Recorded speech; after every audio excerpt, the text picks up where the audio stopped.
It's a painting made of motions, gestures, and expressions. It's a story told without words.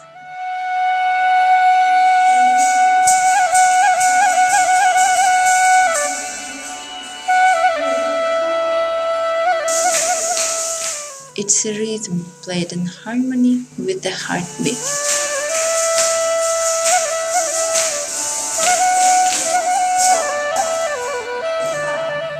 It is kathak.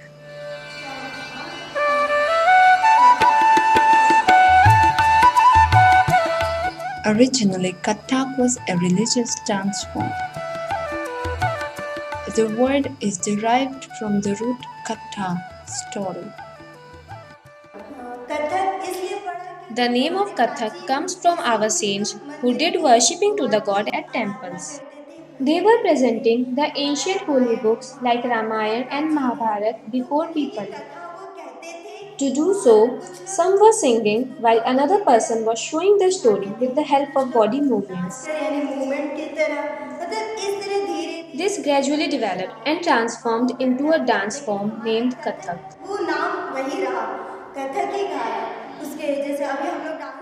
Singing, playing the musical instruments, and dancing. All these together make up the Kathak style. Religious stories were retold by storytellers who were attached to the Hindu temples. Later, mime and gestures were added to the oral recitation. Thus, there appeared a simple form of expressional dance. Our Kathak is very ancient. It originated from temples. It is said that Lord Krishna originated it. During 11th-13th centuries, Kathak transforms from a temple dance to a court dance. It becomes a brilliant form of entertainment. The dance depicts life. It is based on the philosophy of the Trinity: creation Brahma, preservation Vishnu, and destruction Mahesh.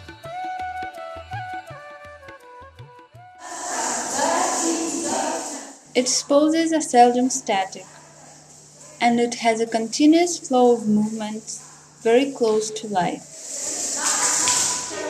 Intricate fast footwork, called tatkar, and fast pirouettes, called chakar, are the distinctive features of the Kathak dance.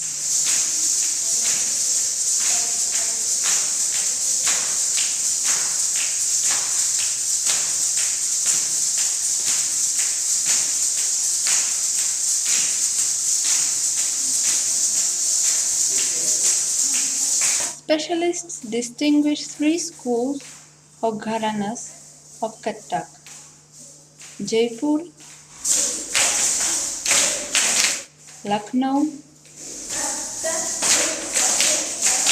and Banaras.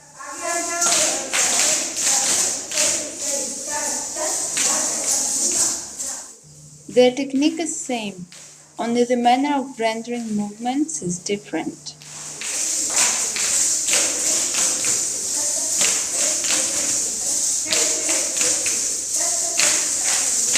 The Jaipur Gharana is known for its fast rhythms.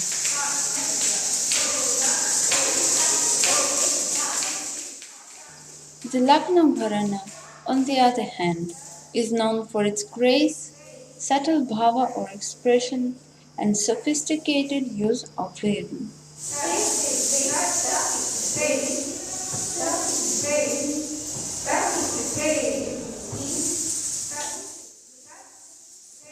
The Banaras Gharana executes movement in medium pace with emphasis on precision and grace.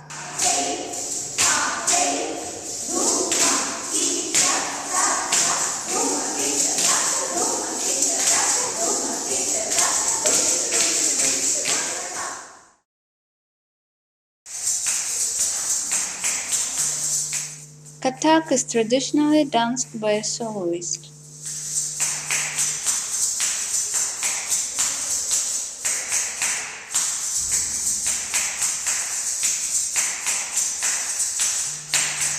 The dancer wears either Mughal or Rajput costume. The Mughal costume consists of a coat with long sleeves called angrakha. A long skirt is extremely full and flaring from waist to knee.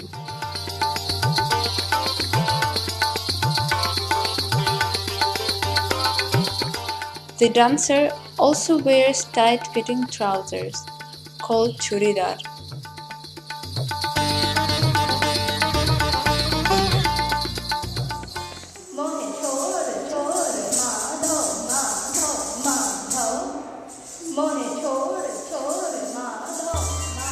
Having chosen a Rajput costume, a dancer may wear a variety of long, flaring, ankle-length skirts, lehenga, with fitted trousers, churidar, and a short, tight-fitting blouse, choli, with a scarf draped over the left shoulder and tied at the waist. Jeweled earrings, necklaces, bangles, and rings are added according to taste.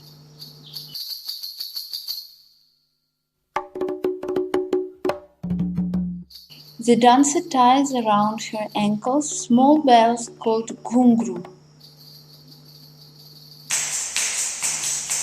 The kathak bells are different from those of other Indian dance styles. They are not affixed to a pad or strip of leather, but rather are individually woven along thick string. The usual number of bells is 100 on each ankle. Ghungru are made from bronze or brass. As they hardly resonate, they represent precisely the rhythmic movements of the dancing feet. The lower-pitched male bells are worn on the right ankle, and the higher-pitched female bells on the left. The feet operate close to the floor to aid in achieving the loud, clear slap of the forefoot, characteristic of kathak.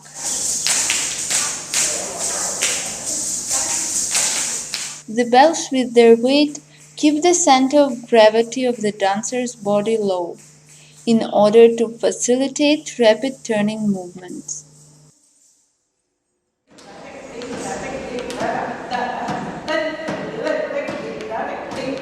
Usually, the dancer recites a passage of balls or rhythmic syllables.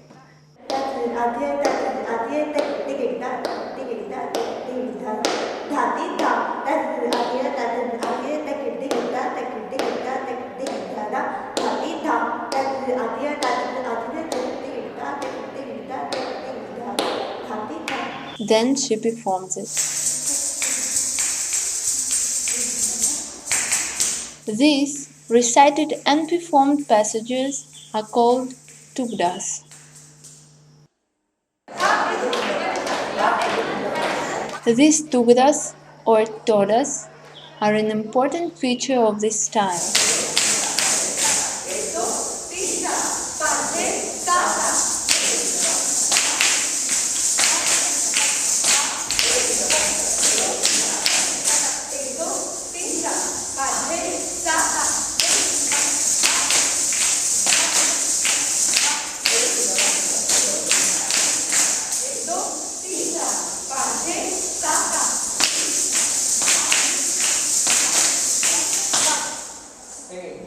Kathak does not have preset compositions consisting of body movements which are to be strictly followed by the dancer.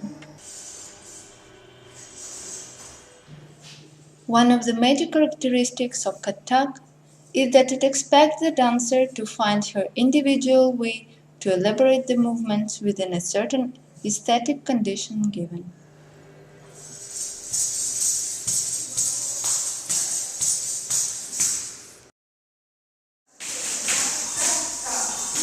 Dance items are divided into two types: abstract, pure dance figures, nritta, and the storytelling dance figures, bhamnritya.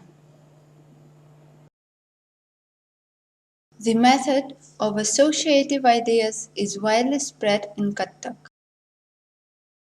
When portraying a certain action, the dancer only outlines the situation connected with it. To completely understand it, a spectator must be acquainted with the customs and the landscape of the area where the idea was taken from.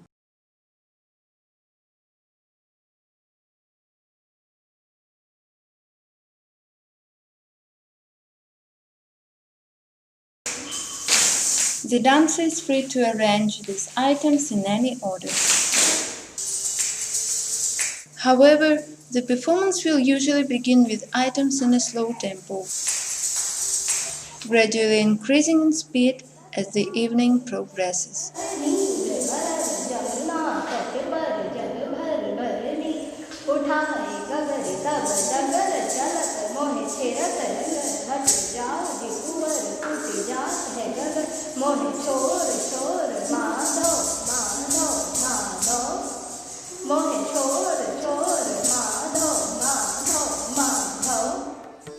Religious roots of the dance bring in the themes of Krishna, Radha, Shiva, and Parvati in the form of the dancer's postures.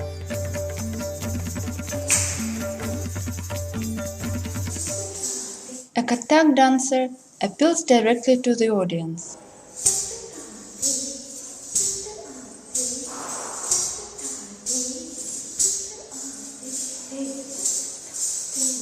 She performs a series of traditional numbers, each requiring high technique and self-control. What really amazes is a masterly performance of slow and elegant motions, which are sometimes so subtle that an inattentive audience may not notice them.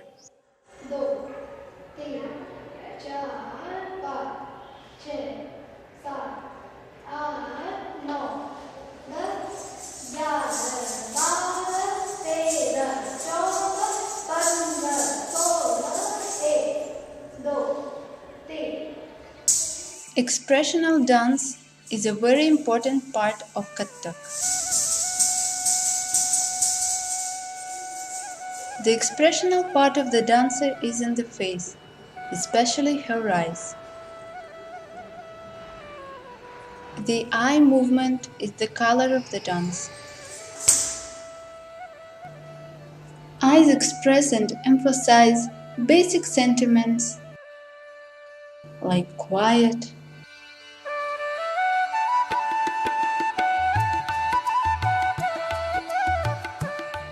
anger or fear,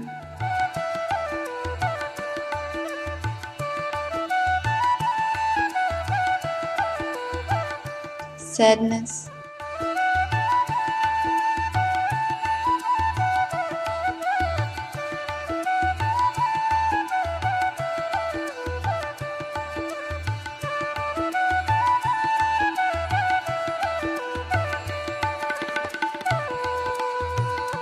surprise,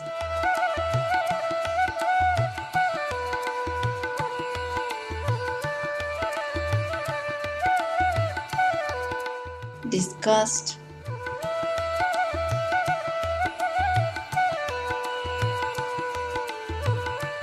and beauty.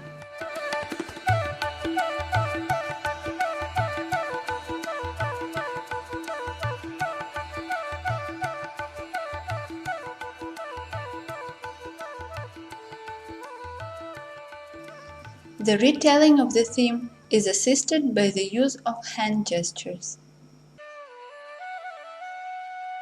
Hand gestures play a key role in Indian dance.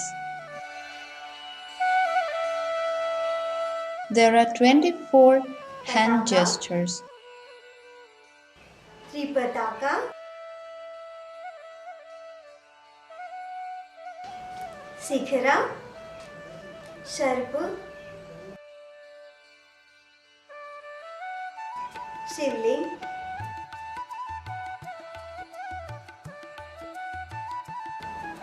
Shul, Anjali, Another 43 gestures can be formed using both the hands. Pash, Samputak, Matsya,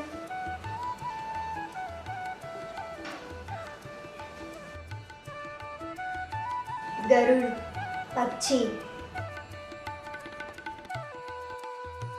The kathak dancer is a creative artist.